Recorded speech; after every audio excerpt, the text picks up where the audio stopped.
ये कहानी मैं एक 14 साल की लड़की के पॉइंट ऑफ व्यू से बता रहा हूँ। ये कहानी मुझे ऐसे याद है जैसे कि ये कल की ही बात हो। उस दिन मैं लेट उठी क्योंकि मैं रात को अलार्म सेट करना ही भूल गई थी। जब मैं उठी तब सुबह के 7 बज रहे थे। मैं हमेशा मेरा अलार्म 6:30 बजे का सेट करती हूँ। मैं आधा घंटा लेट उठी थी। मैं जल्दी से अपने बेड से उठी और मैं रेडी हो गई स्कूल जाने के लिए। मुझे घर से पिकअप करने के लिए स्कूल बस आती थी। Of course I was late. सुबह के 7:15 हो रहे थे। मेरी स्कूल बस मेरे घर के बाहर थी। मैंने जल्दी से अपनी बैग भरी और मैं स्कूल बस पकड़ने के लिए निकल गई। जैसे ही मैं घर से बाहर निकली, स्कूल बस मेरे घर के सामने से निकल चुकी थी। मैं भागते हुए चिल्लाते हुए उस स्कूल बस के पीछे दौड़ी, लेकिन बस नहीं रुकी। बस ने स्पीड पकड़ी और बस मेरे सामने से निकल गई। मैं वहीं पे खड़ी रही, बिल्कुल हताश और दुखी होते हुए। मैं सोच रही थी अगर मैं वापस घर पे चली गई तो मेरी मॉम मुझको डांटेगी। तभी मेरे पास पैसे भी नहीं थे और ना ही मैंने कभी पब्लिक बस पे ट्रैवल किया था। मुझे बिल्कुल भी पता नहीं चल रहा था कि मैं अभी अपने स्कूल में कैसे पहुंचूंगी।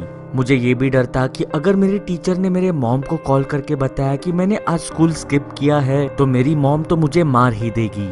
कुछ 10 या 15 मिनट के लिए मैं वहीं पे उस रास्ते पे खड़ी रही। I was totally puzzled what to do next. तभी एक गाड़ी मेरे सामने आके रुकी। मैंने देखा एक मिड एज आदमी उस गाड़ी में बैठा था।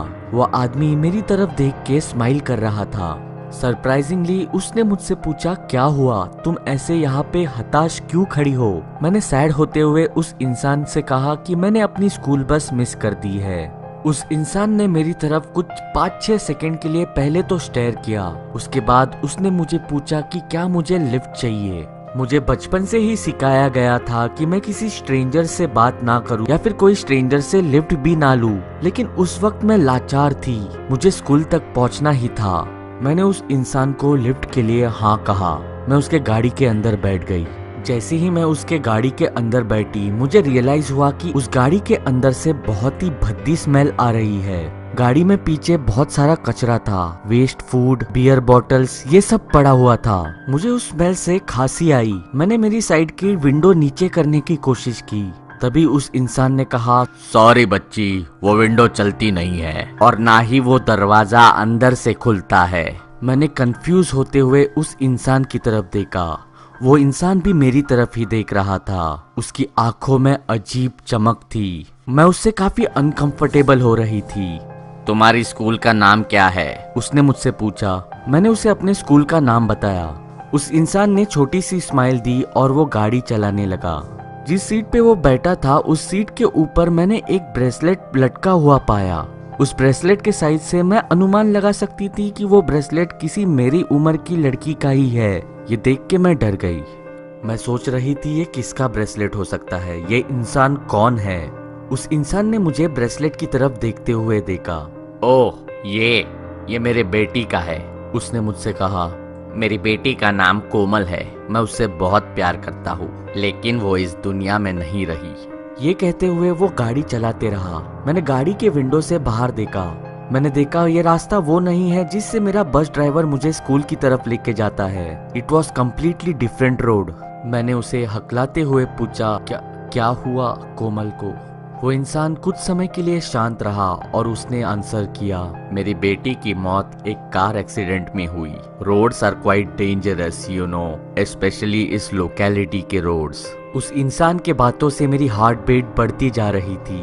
मैं ये भी सोच रही थी कि ये दरवाजा अंदर से नहीं खुलता, इसके बारे में शायद ये इंसान ने मुझे झूठ बोला है। तुम्हारी उम्र कितनी है यंग लेडी? उस इंसान ने मुझे पूछा। मैंने जल्दी से रिप्लाई किया, 14। मैं अपनी नर्वसनेस हाइड करना चाहती थी, लेकिन वो नर्वसनेस सीधी सीधी दिख रही थी।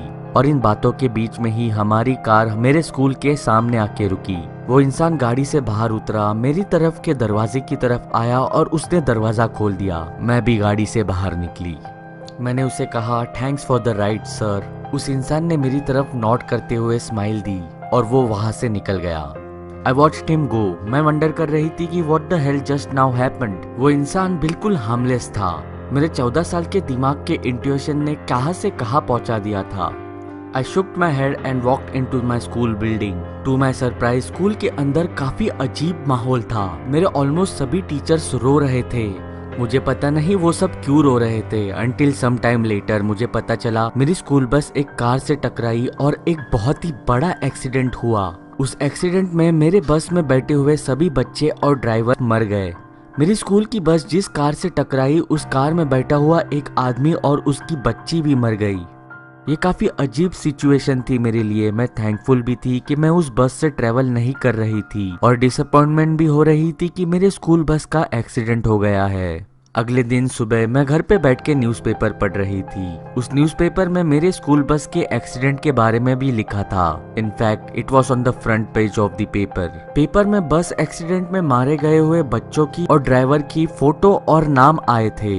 मैं मेरे दोस्तों की फोटोज और नाम पढ़ते हुए काफी सैड थी। जिस कार का एक्सीडेंट हुआ था उस कार में बैठे हुए बाप और बेटी का भी पेपर में तस्वीर और नाम आया था। मैंने जब कार एक्सीडेंट हुए इंसान की तस्वीर देखी तब मुझे बहुत ही बड़ा झटका लगा। मैं काफी शॉक्ड थी। मैंने देखा वो इंसान वही इंसान है जिसने मुझे कल स्कूल के लिए लिफ्ट दी थी। उस इंसान ने मुझे ये भी कहा था कि उसकी बेटी एक कार एक्सीडेंट में मर चुकी है। मैंने उसकी बेटी की तरफ देखा, उसकी बेटी का नाम पढ़ा। पेपर में उस कार एक्सीडेंट में मरी हुई लड़की का नाम कोमल था। मुझे रियलाइज हुआ कि जिस इंसान ने मुझे कल स्कूल तक पहुंचाया वो इस दुनिया में ही नहीं था। वो एक आत्मा थी जिसने मुझे स्कूल तक लिफ्ट दी थी।